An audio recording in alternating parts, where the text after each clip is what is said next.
제9시 기도 시간에 베드로와 요한이 성전에 올라갈새 나면서 못 걷게 된 이를 사람들이 메고 오니 이는 성전에 들어가는 사람들에게 구걸하기 위하여 날마다 미문이라는 성전문에 두는 자라. 그가 베드로와 요한이 성전에 들어가려 함을 보고 구걸하거늘 베드로가 요한과 더불어 주목하여 이르되 우리를 보라 하니 그가 그들에게 무엇을 얻을까 하여 바라보거늘 베드로가 이르되 은과 금은 내게 없거니와 내게 있는 이것을 내게 주노니 나사렛 예수 그리스도의 이름으로 일어나 걸으라 하고 오른손을 잡아 일으키니 발과 발목이 곧 힘을 얻고 뛰어서서 걸으며 그들과 함께 성전으로 들어가면서 걷기도 하고 뛰기도 하며 하나님을 찬송하니 모든 백성이 그 걷는 것과 하나님을 찬송함을 보고 그가 본래 성전 미문에 앉아 구걸하던 사람인 줄 알고 그에게 일어난 일로 인하여 심히 놀랍게 여기며 놀라니라. 아멘. 우리 주님께 영광의 박수 올려드리겠습니다. 네, 여러분 오늘 이 밤에 참 잘 나오셨습니다. 목회자가 오늘같이 더운 날 걱정이 됩니다. 무더위에 지치셔서 예배에 못 나오시는 게 아닐까. 휴가철이라는데 잘 쉬고만 계신 게 아닐까. 네, 오늘 많은 성도님들이 함께 나오셔서 뜨겁게 기도하게 하시는 하나님의 이유가 있겠다 싶습니다. 아까 우리가 영상을 보고 우리 중고등부 아이들을 위해서 기도했는데 여러분 월요일날 같이 가고 싶으신 분 계신가요?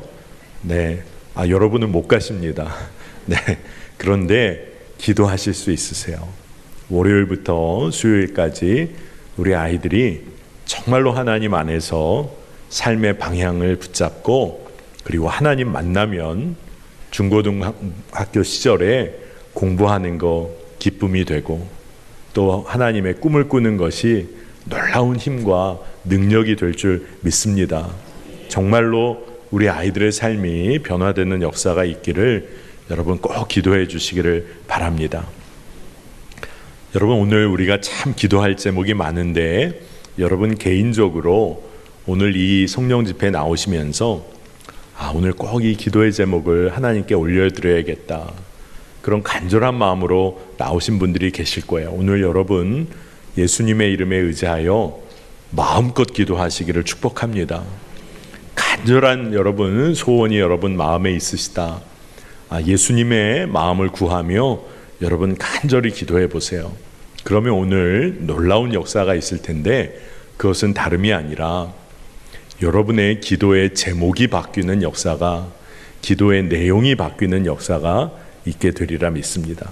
그것은 뭐냐 하면 예수님께서 여러분이 주님을 바라보며 간절히 기도할 때 주 예수 그리스도의 마음을 부어주세요. 그러면 여러분 정말로 기도하기 시작하면 결국 주님의 마음으로 기도하게 됩니다. 그러니 내 뜻대로 기도하기 시작했는데 주님의 마음으로 기도가 마무리되었다. 여러분 그러면 가장 놀라운 응답을 받으신 겁니다. 오늘도 여러분 아마 간절한 기도의 제목이 있으실 거예요. 그런데 주님께서 여러분을 바라보시며 간절한 바람이 주님의 간절한 바람이 있으실 거예요. 성령께서 여러분을 위하여 탄식하며 기도하시는 제목이 있으십니다. 그렇다면 오늘 여러분들이 그 주님의 마음을 붙잡게 되어서 여러분의 소원이 주님의 소원과 하나 되는 역사가 있기를 여러분 축복합니다. 여러분 그러니까 오늘 저희가 말씀 듣고 뜨겁게 기도하려고 합니다. 오늘 기도하는 가운데 하나님의 인도하심을 한 사람도 놓치지 않고 돌아가게 되시기를 바랍니다. 오늘 우리가 읽은 사도행전 3장 1절에서 10절은 너무나 익숙한 말씀이에요. 그래서 제가 오늘 여러분과 말씀을 나눌 때 여러분의 마음에 이건 내가 아는 말씀인데 그러실 수 있을 것 같아요. 근데 오늘 이 말씀이 우리의 삶에서 이렇게 꿈틀거리는 살아있는 말씀이 되기를 간절히 원합니다. 기도 시간에 성전에 올라가는 베드로와 요한 제자들이 있었습니다. 말씀에 그렇게 기록이 돼 있어요. 그런데 또 오늘 말씀을 보니까 그 길 가운데 나면서부터 못 걷게 되어서 평생 앉아만 있었던 자가 그 자리에 놓여 있습니다. 근데 그 길은 미문, 아름다운 문이라고 하는 곳 그 앞이에요. 그래서 사람들은 이 나면서부터 앉아 있는 이 장애인을 늘 메어다가 그 앞에 놓아 주었습니다. 구걸하며 살게는 해준 거죠. 그런데 우리가 오늘 보게 되는 이 말씀의 이 배경은 그 아름다운 문, 미문으로 기도하러 가는 사람들이 수없이 지나가는 길이라는 겁니다. 그런데 그렇게 아름다운 문이라고 이름하고 있는 그곳에 나면서부터 아픔과 고통을 품은, 그렇게 살아올 수밖에 없었던 이가 그곳에서 구걸을 하고 있다는 겁니다. 참 이 배경이 잘 안 어울리죠. 수많은 사람들이 기도하러 오고 가는 길, 아름다운 문이 있는 바로 그 길. 근데 그곳에 고통과 아픔이 있는 이가 늘 구걸을 합니다. 그런데 더 놀라운 일은 수많은 사람들이 그 고통과 아픔을 아주 익숙하게 그저 스쳐 지나간다는 거예요. 가장 신앙생활 열심히 한다고 하는 사람들이 지나가는 곳에 고통받는 이가 있는데 그가 어떠한 관심도 얻기가 어려웠다는 겁니다. 오늘 말씀의 배경이 대략 이런 상황인 거예요. 누구도 이 안진뱅이, 이 장애인의 필요와 처지에 제대로 응답을 하지 못합니다. 반응을 하지를 못합니다. 여러분, 기도하는 자들이라면 어떻게 반응하는 것이 정상일까요? 하나님의 마음을 품은 자들이라면. 그런데 말씀은 그런 거에 관한 내용이 아무것도 없습니다. 하나님의 마음을 품고 하나님께 민감하게 늘 반응했던 사람이라면 아마 이 고통의 현장에 반응을 했을 거예요. 그런데 그런 사람의 기록이 없습니다.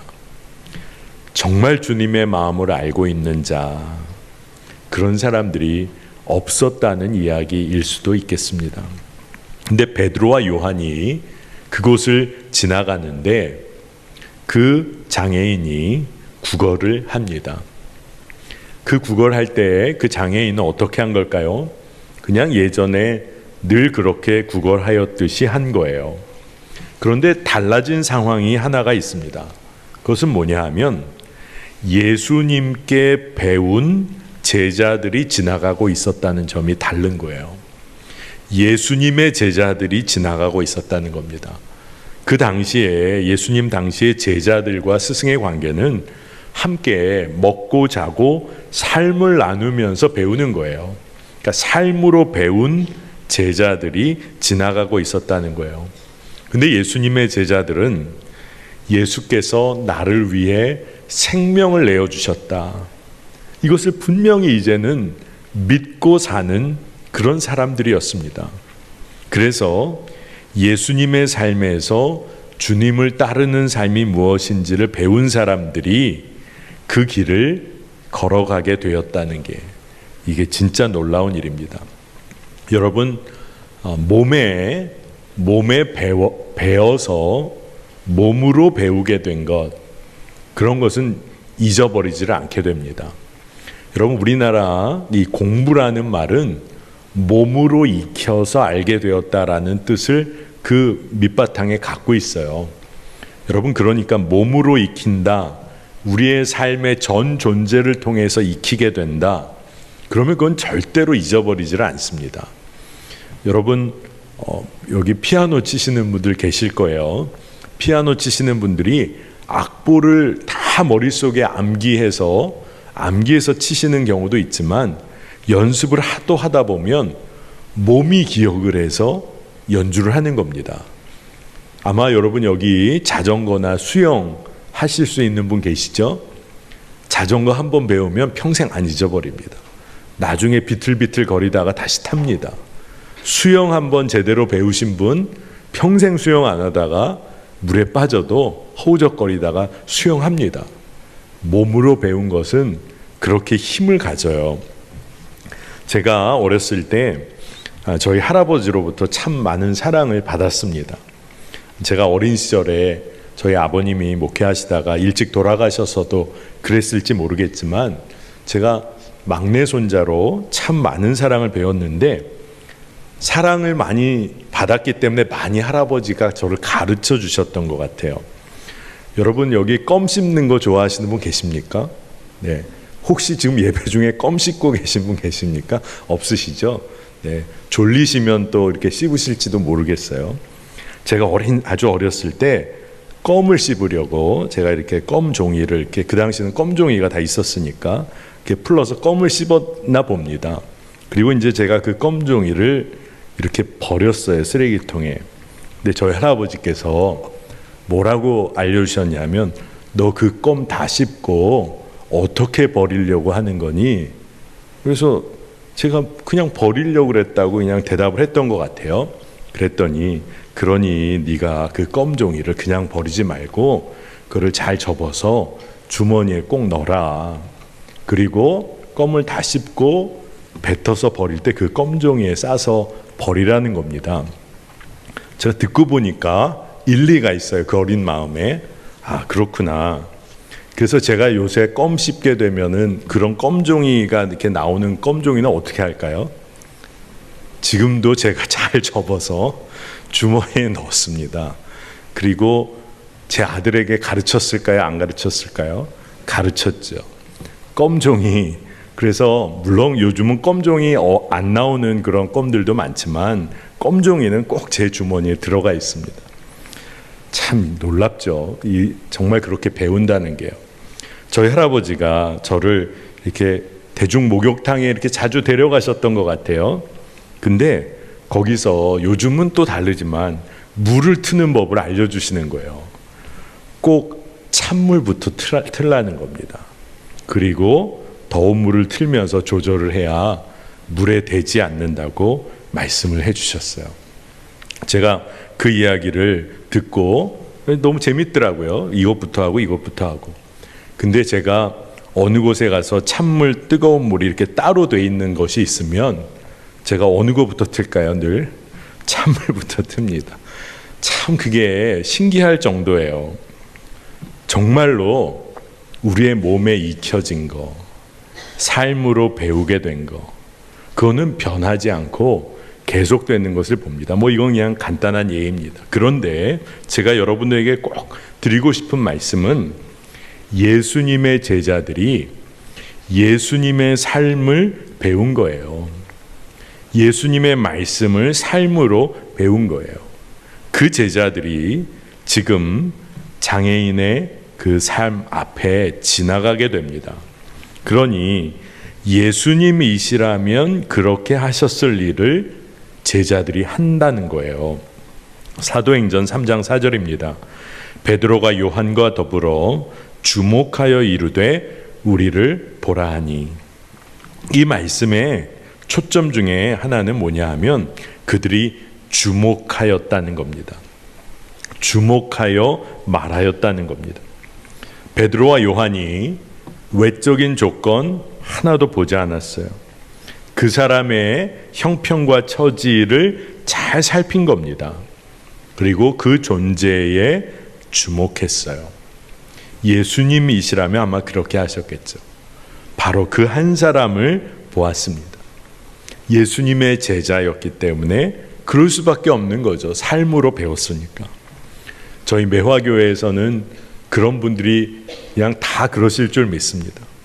공동체 안에 하나님의 자녀 한 사람 한 사람을 놓치지 않는 거, 이게 예수님으로부터 우리가 배우는 겁니다. 예수님도 정확하게 말씀을 하셨어요. 마태복음 10장 42절에 또 누구든지 제자의 이름으로 이 작은 자 중 하나에게 냉수 한 그릇이라도 주는 자는 내가 진실로 너에게 이르노니 그 사람이 결단코 상을 잃지 아니하리라 하시니라. 아멘입니다. 예수님이 정말로 중요한 얘기를 하신 거죠. 가장 작은 자에게 한 일 내가 기억한다. 내가 그것을 귀히 여긴다. 그것은 나에게 한 것이다.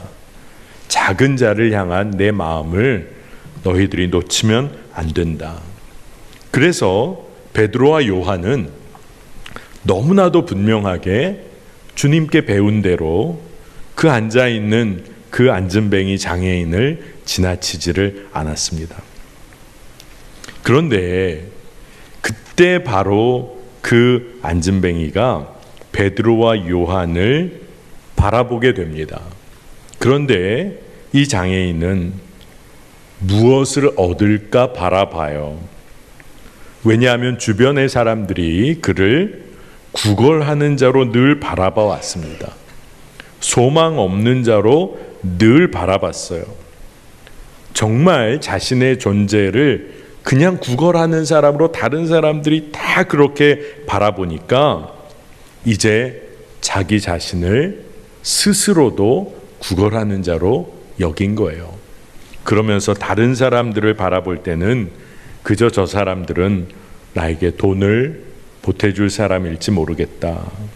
그렇게 바라보게 된 거죠. 그런데 이 일이 얼마나 비극입니까? 그런데 말씀을 묵상하면서 이런 관계와 이런 사건이 이 사도행전 이 3장에서만 일어난 일일까? 여기서만 벌어지고 있는 일인가? 이렇게 생각해 보게 되었어요. 우리가 사는 삶의 터전에서는 어떻습니까? 직장에서 그저 일하는 관계로만 내가 일하니까 나에게 돈을 주는 사장님, 그 이상도 이하도 아닌 경우가 많아요. 회사도 나를 그저 일하는 자, 소모품 정도로 바라보는 그 관계, 그 이상 이하도 아닌 경우가 많습니다.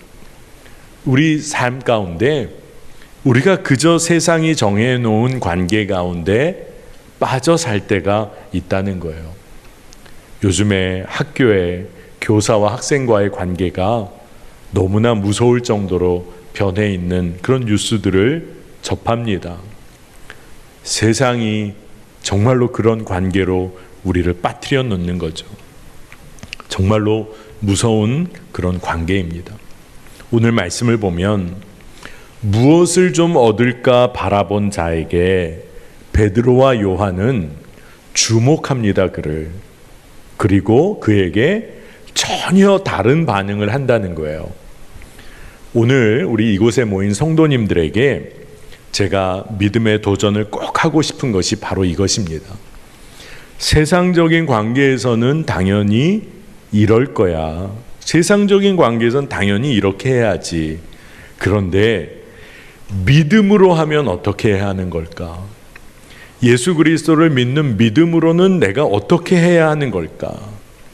꼭 이 질문을 놓치지 않고 베드로와 요한과 같은 그런 삶을 살게 되시기를 축복한다는 겁니다. 여러분, 돈을 달라고 하는 자에게 무엇을 주어야 그 사람이 기뻐할까요? 돈을 줘야 아마 기뻐할 겁니다. 그렇죠? 그것도 많이 주면 더 좋아할 겁니다. 돈을 달라는 자에게 여러분 돈을 주면 여러분이 아마 그 사람의 마음을 얻게 될 겁니다. 돈을 달라는 자에게 여러분이 돈을 많이 줬어요. 여러분은 이제 그 사람에게 영향력을 행사하게 될지 모릅니다. 돈을 요구하는 사회에서는 우리가 돈을 가지고 있어야 안전함과 평안을 느낄지 모르겠어요. 물론 돈은 건강하게 사용하는 하나님이 이 땅에 주신 도구 중에 하나입니다. 그런데 베드로와 요한이 돈을 좀 얻을까 바라보는 그 거린, 그 안진뱅이 장애인에게 전혀 다른 방식으로 대하면서 세상이 말하는 방식의 균열을 만들어요. 틈을 만들어냅니다. 믿음의 상상을 해보면 여러분, 베드로와 요한이 은과 금은 내게 없거니와, 물론 은과 금은 없을 수 있어요. 그러나 정말 그 사람을 도와줄 동전 하나, 정말로 먹을 것 하나, 그 사람에게 줄 옷가지 하나, 뭐 자기가 입은 것이라도 벗어줄 수 있으니까요. 그런 줄 것이 하나도 없었을까 상상을 해보는 거예요. 그런데 베드로와 요한은 그 사람에게 정말 필요한 것이 무엇인지를 그가 놓치지 않은 거예요. 그의 인생을 뒤바꿔 놓을 수 있는 것이 뭔지, 그 비밀을, 그 놀라운 비밀을 알려주고 싶었던 겁니다. 오늘 본문의 6절 말씀인데 너무 유명한 말씀이죠. 우리 모든 성도가 함께 읽겠습니다. 읽습니다. 은과 금은 내게 없거니와 내게 있는 이것을 내게 주노니 나사렛 예수 그리스도의 이름으로 일어나 걸으라. 아멘입니다. 여러분, 베드로, 요한, 그들이 말하는 것은 진짜 놀라운 이야기입니다. 은과 금은 내게 없거니와, 있냐 없냐는 중요하지도 않아요. 이제 내가 너에게 정말 주고 싶은 것은 나사렛 예수 그리스도야. 이 이야기를 하는 겁니다. 베드로의 고백, 내 안에 있는 것을 주기를 원합니다. 바로 예수님이십니다. 완전히 세상의 방식에 균열을 일으킨 거예요. 아마 그 길을 오고 가던 사람들 중에, 정말로 기도하러 올라가던 사람들 중에 돈 몇 푼을 그에게 준 사람들이 있을 거예요. 기도하는 길, 기도하러 가는 길, 거기서 그냥 자기 만족을 느끼며 그냥 지나간 사람들도 있을 겁니다. 그런데 이 예수님의 제자들은 세상의 방식, 정말로 어떠한 변화도 일어나지 않을 것 같은 아주 거대한 세상의 방식에 틈을 만들어낸 거예요. 여러분, 이게 너무 중요합니다. 우리가 믿음을 가지고 있다고 해도 어떤 마음이 들 때가 있냐 하면, 내가 믿음대로 산다고 해서 무슨 일이 일어나겠어. 세상 사람들은 다 이렇게 사는데 나 혼자 교회 다니고 믿음 생활하는 사람이라고 나 혼자 이렇게 한다고 우리 직장이 이 일터가 뭐가 바뀌어지겠어. 그 마음 가지고 그냥 다 무너질 때가 많습니다. 그런데 우리가 진짜 믿음을 가지고 있다면, 예수님이 나와 함께 하시며 내 삶을 다스리신다는 것을 믿는다면, 세상의 방식과는 전혀 다른 작은 일이라도 믿음으로 행하는 거예요. 그러면 세상의 방식에 틈이 생기고 균열이 생깁니다. 여러분, 아무리 거대한 성벽이 있다고 해도 거기에 작은 균열이, 작은 틈이 계속 생기기 시작하면 결국 어떻게 될까요? 그 성벽 무너집니다. 그 성벽은 무너지게 돼 있어요. 그렇기 때문에 여러분, 세상의 방식을 따르는 삶이 아니라 세상의 방식에 등을 돌리고 예수의 이름으로 명령해야 하는 겁니다. 일어나 걸으라. 이것은 우리가 함께하는 이웃들에게도 우리가 선포해야 할 놀라운 능력의 말씀이고, 우리의 삶 스스로에게도 선포해야 할 일인 것이죠. 날 때부터 앉아 있을 수밖에 없었던 이 장애인에게 진짜 필요했던 게 뭘까요? 일어나 걷는 거죠. 그의 인생이 완전히 뒤바뀌어야 하는 그 포인트는 이제 일어나 걷는 겁니다. 근데 너무 안타까운 것이 그도 잊어버렸다는 거예요. 자신의 삶에 진짜 뭐가 필요한지. 그 사람도 스스로 포기해버렸어요. 내가 일어나 걸어야 하나? 이거 완전히 잊어버리고 세상이 준 거 그냥 머릿속에 가지고 그저 그렇게 살았단 겁니다. 그런데 자신도 잊어버리고 포기했던 일을 예수의 이름으로 뒤바뀌어지는 사건을 그가 경험하게 된 것입니다. 여러분, 제가 여러분에게 꼭 물어보고 싶어요. 여러분 자신도 그저 세상 가운데 포기하고 심지어 잊어버린 일이 있습니까? 하나님 주신 마음이 분명했는데 세상에서 살다 보니 하나님의 명령을 잊어버린 것, 내가 하나님 주신 꿈을 잊어버리고 살았던 것, 그냥 세상과 타협하며 살았던 것, 세상 두려워서 그저 도망가듯 살았던 거 있습니까? 오늘 예수님께서 우리에게 주시는 말씀은 일어나 걸어라. 예수의 이름으로 일어나라. 예수의 이름으로 정말로 삶이 뒤바뀌어진다는 것을 믿음으로 취하라는 겁니다. 저희가 주일 예배 때 믿음으로만 달려가야 한다는 그런 시리즈 말씀을 나누면서 아브라함 이야기를 계속 나눴던 적이 있습니다. 아마 기억하시죠? 전혀 처음인 것처럼 이렇게 반응하시는 분은 제가 좀 당황스럽습니다. 아브라함 이야기를 보면 창세기 20장에 여러분 다 아는 내용입니다. 그랄 지방으로 아브라함이 이사했던 장면이 있어요. 이 그랄 지방이 그 당시에 해상 그런 도시로 굉장히 확장되던 곳이라 그곳에 아비멜렉 그 왕이 기세가 굉장히 등등했었을 것이라 그렇게 추측이 됩니다. 그러니까 거기에 들어갔던 아브라함이 지레 겁먹어서 자기 아내 사라를 누이라 했던 일을 여러분 기억하시잖아요. 그런데 그때 아비멜렉이 아브라함에게 물론 그 사라가 아립답기도 했지만 그 당시는 동맹을 하는 관계를 맺는다는 것은 결혼을 통해서 이루어졌어요. 그러니까 사라를 자신의 첩으로 맞이하려고 한 겁니다. 어떻게 할 수도 없는 상황에서 하나님이 개입하셔서 꿈에 아비멜렉을 꾸짖으시죠. 그러니까 아비멜렉이 자신의 결백을 주장하고 결국 이제 완전히 나중에 아브라함을 불러들이는 이야기 여러분 아실 겁니다. 근데 저는 오늘 그 내용에서 한 가지를 꼭 우리가 기억해야겠다는 거예요. 아비멜렉이 아브라함을 불러들여서 어떻게 이야기하냐면 왜 이런 일을 벌였느냐고 꾸짖습니다. 꾸짖어요. 하나님의 사람 아브라함, 믿음으로만 믿음의 길을 달려갔던 아브라함이 세상의 권세자에게 꾸짖음을 당합니다. 부끄러움을 당해요. 여러분 그 이유가 뭔지를 오늘 잘 기억해야 합니다. 그 이유를 잘 기억하는 이유는 우리가 세상 권세에 꾸짖음을 받는 삶이 아니라 세상 권세를 우리가 떠나라고 명할 수 있는 사람으로 살아야 하기 때문에 그렇습니다. 창세기 20장 11절에 뭐라고 기록이 되어 있냐?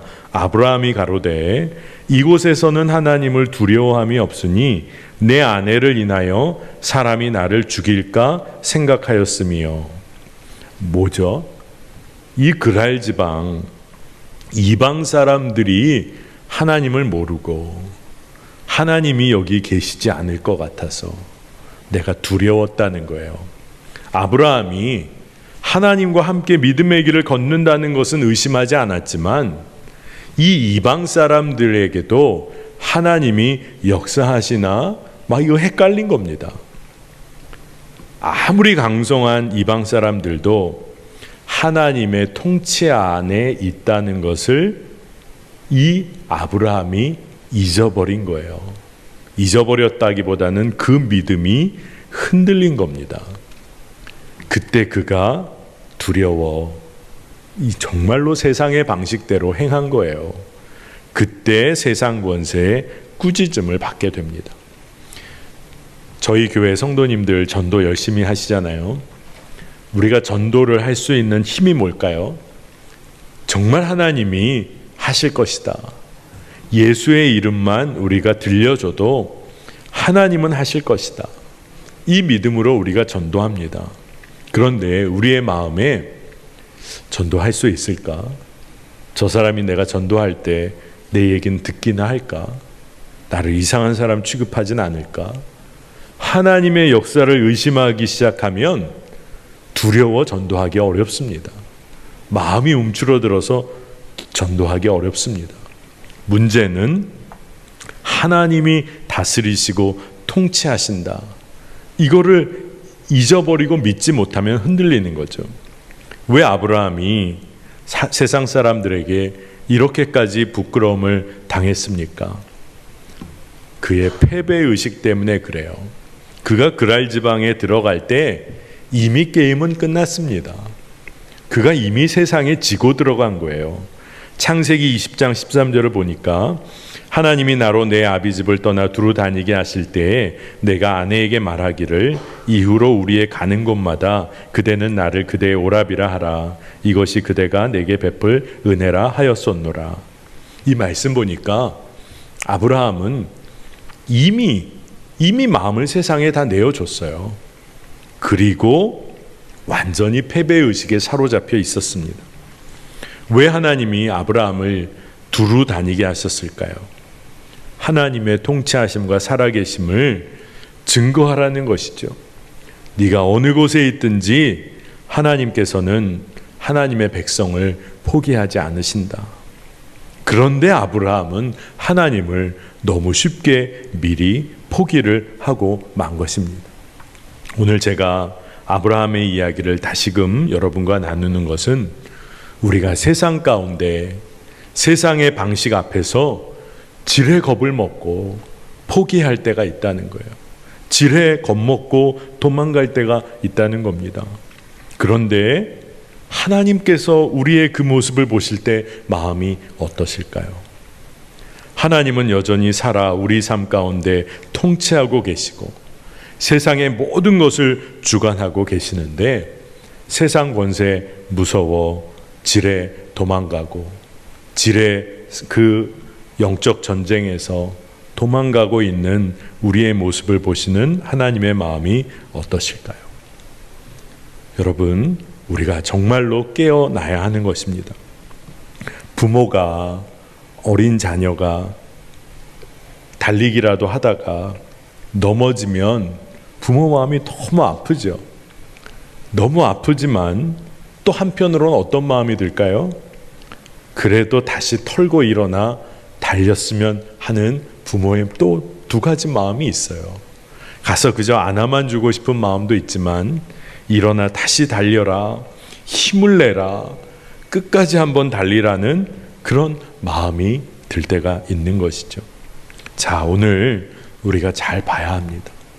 세상 방식 무서워서, 세상 두려워서 정말로 말도 안 되는 거짓말 하기도 하고, 그리고 세상 무서워서 하나님 통치하신다는 거 다 잊어버리고 믿음 다 내어놓고 하나님의 말씀과 약속 붙잡지 못해서 두려움 가운데 살고 있는 우리의 모습을 우리가 점검해야 합니다. 하나님의 백성이 하나님 바로 믿지 않으면 하나님의 영광 가리게 되는 것이죠. 하나님 바라보지 않으면 세상 바라봅니다. 세상 바라보면 어떻게 될까요? 아브라함처럼 패배의식에 쩌들어서 세상 따라 삽니다. 그리고 낙심하는 거예요. 그러나 여러분, 오늘 우리가 붙잡아야 할 일이 있어요. 오늘 사도행전에 나오는 베드로도 예수님을 3번이나 부인했던, 어떻게 보면 실패자였죠. 세상 권세 무서워서 어떻게 보면 예수님을 모른다 3번까지 부인했던 자예요. 그런데 이 베드로가 오늘 사도행전에서 예수 그리스도의 이름으로 일어나 걸으라, 세상의 방식과는 전혀 다른 삶을 선포하는 자로 섰어요. 오늘 여러분, 우리가 성령 집회에 나와서 기도할 때 우리의 연약한 삶이 있어요. 그런데 하나님께서는 우리를 통해 일하시기를 원하세요.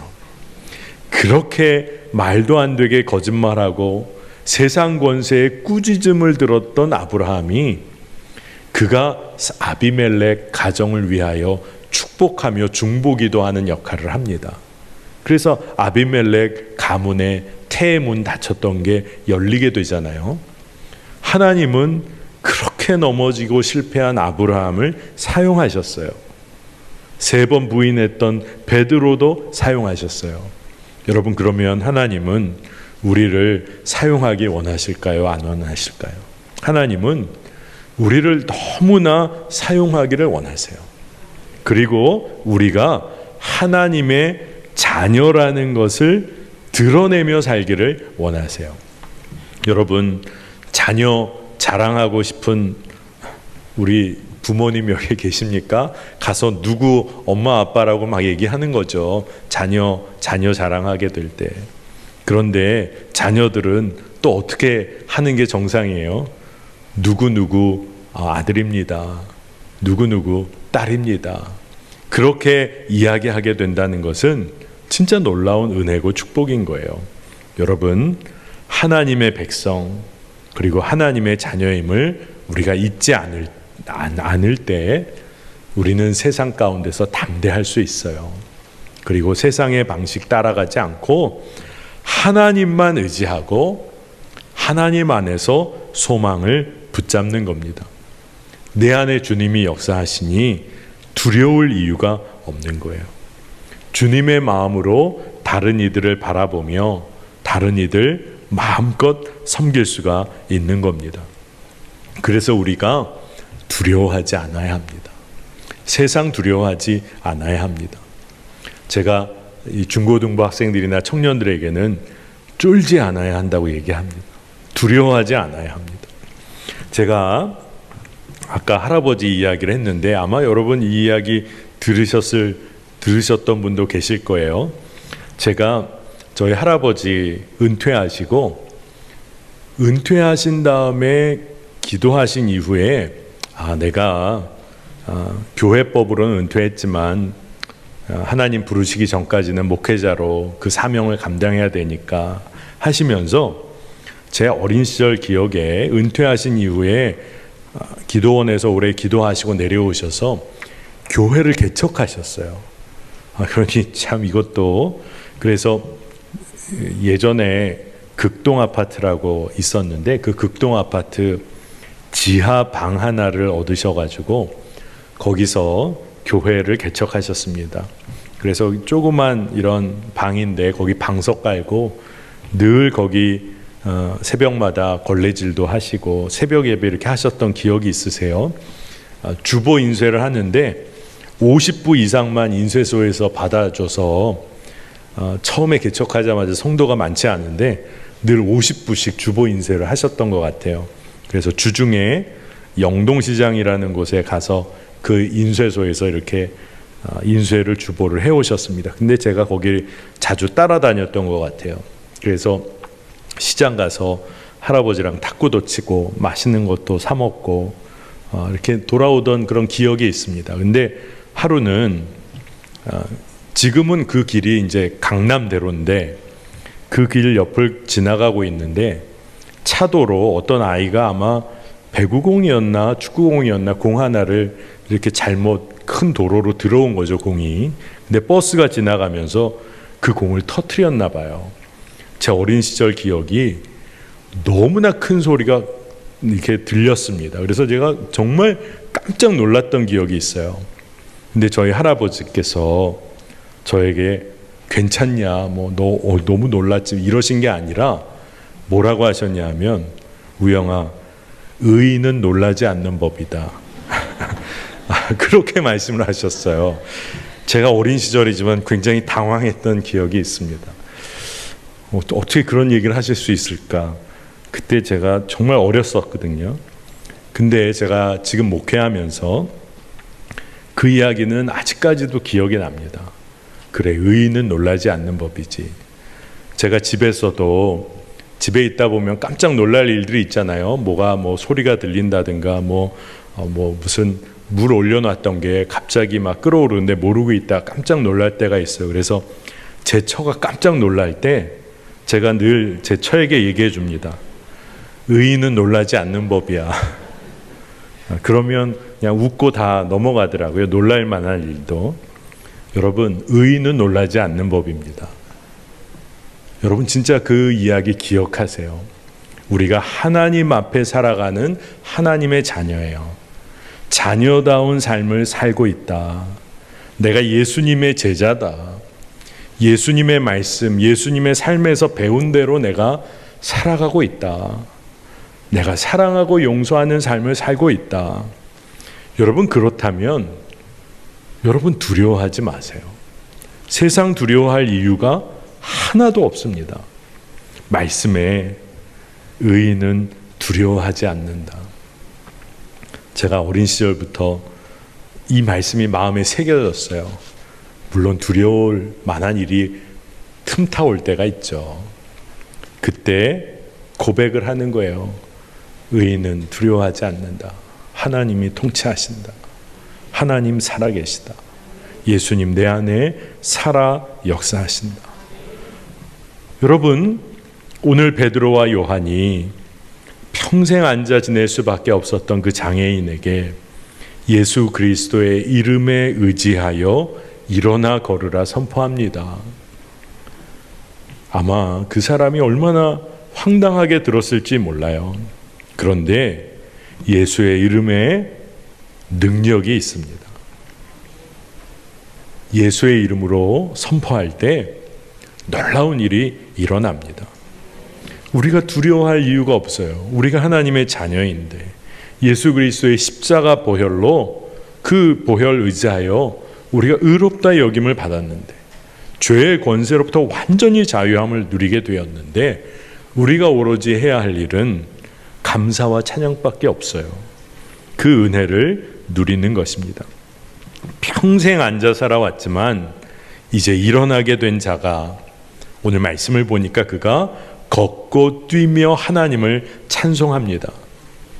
그러니까 그의 온 몸으로 온 존재로 하나님을 찬양한 거예요. 여러분, 우리의 삶의 방향이 어떠해야 할까요? 세상을 향해서 우리가 하나님만 의지하고 하나님만 찬양하는 겁니다. 세상을 향해서 우리가 주님을 향한 찬양과 감사를 세상이 볼 수 있도록 하는 겁니다. 그러면 그것이 우리에게 힘과 능력이 되는 줄로 믿습니다. 우리가 어떻게 그렇게 할 수 있을까요? 예수님을 우리가 삶에서 제대로 경험한 사람이라면, 예수님이 내 안에 살아 역사하심을 삶으로 붙잡은 사람이라면 우리가 감사할 수밖에 없죠. 예수의 이름으로 찬양하고 감사할 수밖에 없습니다. 오늘 말씀 마지막은 그 구걸하던 자에게 일어난 일을 보면서도 사람들 중에는 그저 의아해하고 신기해한 사람들이 있었다고 기록하고 있어요. 사도행전 3장 10절에 그가 본래 성전 미문에 앉아 구걸하던 사람인 줄 알고 그에게 일어난 일로 인하여 심히 놀랍게 여기며 놀라니라.